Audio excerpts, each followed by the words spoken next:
Welcome back to the Deep Dive. This is where we take the complex source material, the articles, the research, and distill it into what you really need to know. Today, we are diving into something that's, frankly, creating massive financial risk for almost any business that contacts its customers. We're talking about the Telephone Consumer Protection Act, or TCPA. And the record-breaking surge in litigation that's happening right now. So if your work involves any kind of customer outreach, marketing, even automated appointment reminders, this isn't some far-off problem. It's an immediate crisis. It really is. Our mission today is to decode this whole landscape, and quickly. We're going to get into the pretty terrifying statistics. We'll look at the big Supreme Court decisions that are shaking things up, and then we'll uncover the new, sometimes surprising claims that are actually winning in court. And we have to start with the numbers, because they really paint a picture of the urgency here. In 2024, TCPA complaints hit 2,788. Okay. That's a 66.6% increase over the year before. 66%. In 1 year.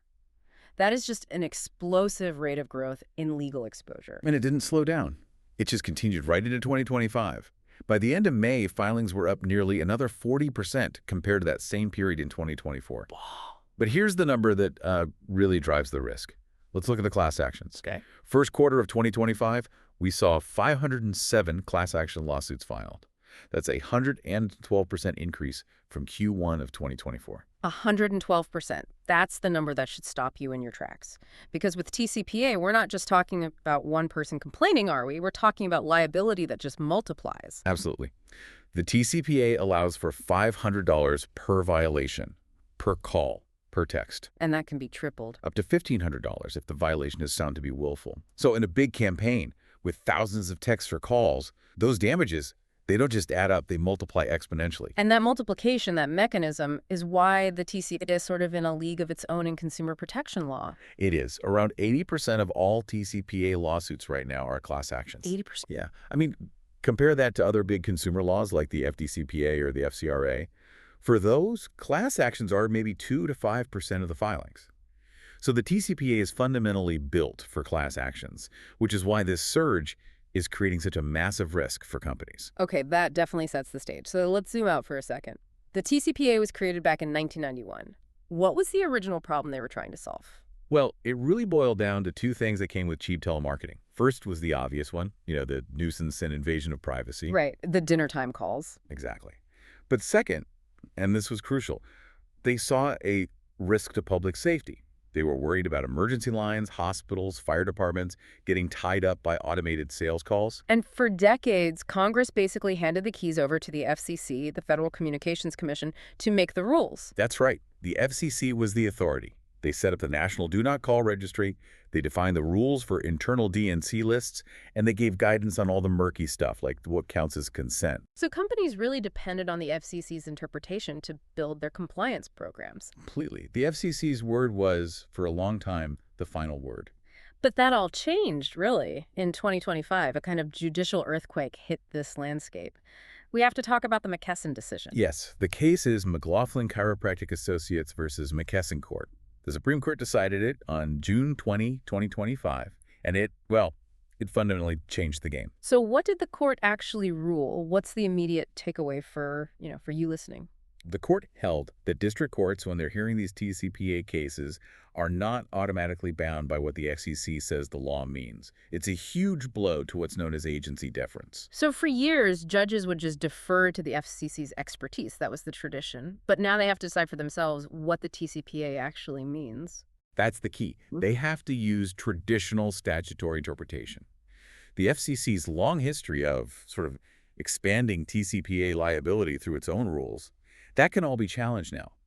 The big implication is that the FCC can't just create new ways for companies to be sued if Congress didn't write it into the law itself. Which shifts a ton of power away from one central agency in D.C. and gives it to hundreds of different federal judges all over the country. Exactly. And for businesses, the biggest risk there is the loss of predictability. Explain that. Well, before McKesson, if the FCC put out a rule about, say, how a consumer can revoke consent, that was basically safe harbor nationwide. You could build your system around it. A single national standard. Right.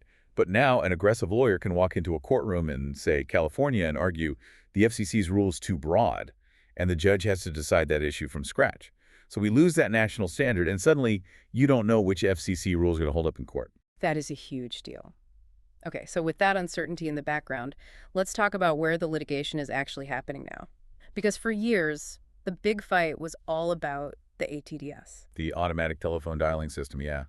That fight really quieted down after the Supreme Court's 2021 Facebook v. Duguid decision. Which narrowed the definition pretty significantly. It did. It said an ATDS has to be able to store or produce numbers using a random or sequential number generator.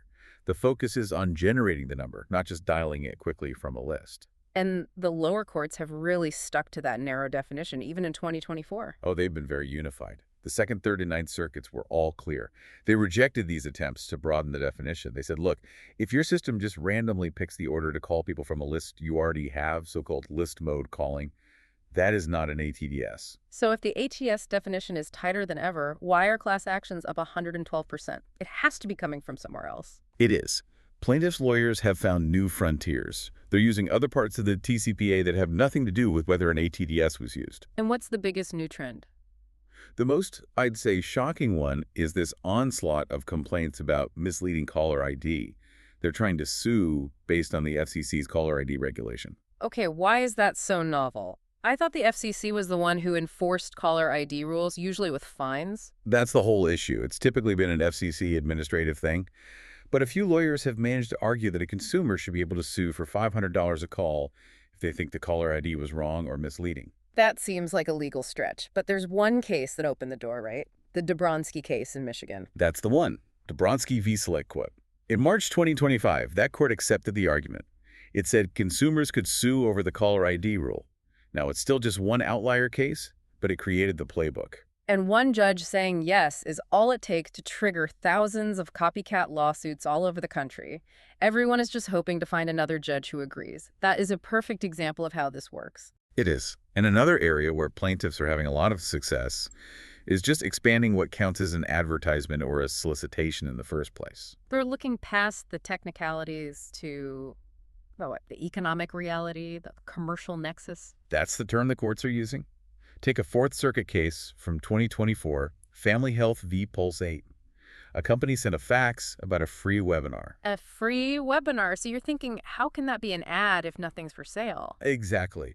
But the court said it was an advertisement. Because it had a clear commercial nexus, the ultimate goal was to sell medical coding software. And to sign up for the free webinar, you had to give your contact info, which set you up for future sales pitches. So they looked at the whole promotional picture, not just the single fax. Right. And we saw the same logic in the Cacho case, which involved a law firm. A law firm working on contingency, so no upfront fee. Correct. But the court said their calls were still solicitations. Why? Because they encouraged the purchase of services. The client would eventually direct a portion of a future payment to the firm. It's still an economic exchange, so it's a solicitation. Courts are just getting much more aggressive in finding a commercial motive. They are. And then there's the simplest category of all, which is also surging, time-of-day lawsuits. Just calling or texting at the wrong time, before 8 a.m. or after 9 p.m. in the recipient's time zone. Yes, and these are skyrocketing. It sounds simple to comply with, but when you're dealing with huge volumes and different time zones, mistakes happen. I saw a report that one firm in South Florida filed over 100 of these suits in March 2025 alone. The volume is just relentless, Yeah. and it taps into a real point of legal confusion right now. There's actually a petition in front of the FCC asking them to clarify if having a consumer's consent protects you from liability if you accidentally text them at, say, 7:55 a.m. That ambiguity is just fuel for more litigation. It's a direct driver. So with all this unpredictability, compliance isn't just a cost center anymore. It's basically an insurance policy. What does it cost to fight one of these claims? It's prohibitive. The average settlement for just a single TCPA claim is about $25,000, plus your legal fees. If you decide to fight it, average court costs can run you $40,000 to $50,000. So it's often cheaper just to settle, even if you think you're right. Often, yes. And that economic reality has spawned a whole high-tech industry focused on risk mitigation, specifically on spotting these serial attackers before they can sue. The defense has had to get just as sophisticated as the offense. Extremely. Companies are using advanced scrubbing services, real-time checks against do-not-call lists, API integrations. But the most interesting tech is probably what they call the name recognition algorithm, or NRA. Okay, unpack that for us. How does an algorithm identify someone who is trying to get sued? The NRA uses these huge databases of um, past litigation data, court filings, legal complaints, demand letters.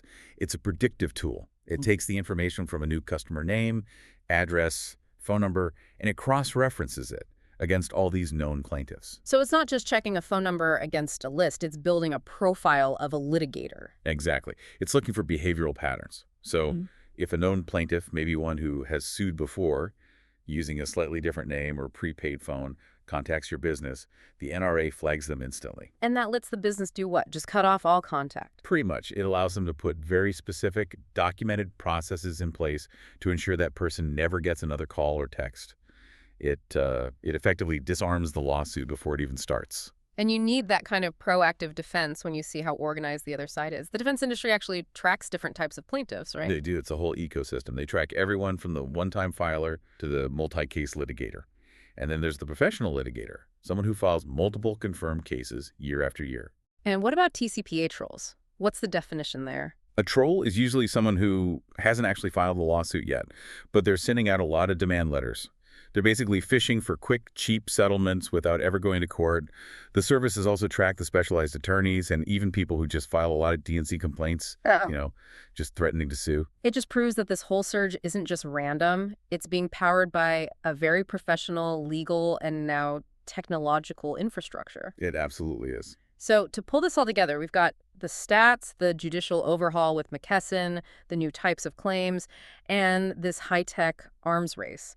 It feels like there are two huge forces shaping TCPA law right now. I think that's right.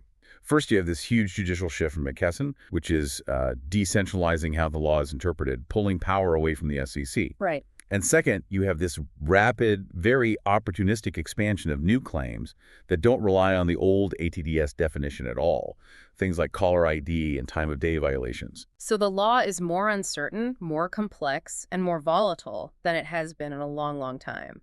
And that leads directly to the exposure we're seeing in those class action numbers. Exactly. So what does this all mean then for the future of, national regulation? I think the McKesson decision really threatens the whole idea of a standardized national consumer protection law. Yeah. If courts are going to keep chipping away at agency deference, the legal definition of a compliant text message might be totally different in New York than it is in California. A patchwork of rules. A total patchwork. So for you, the person listening, the final thought to consider is this. As these new claims, like the Dabrowski caller ID theory, start popping up in different courts, what happens to the idea of having one single uniform compliance program for a business that operates nationwide? We could be heading into an era where compliance is no longer federal, but intensely regional. And that would turn an already difficult law into a complete administrative nightmare. A nightmare, yeah, based on judicial geography. That is a powerful place to end. Thank you so much for walking us through this. My pleasure. And thank you for joining us on the Deep Dive. We'll catch you next time.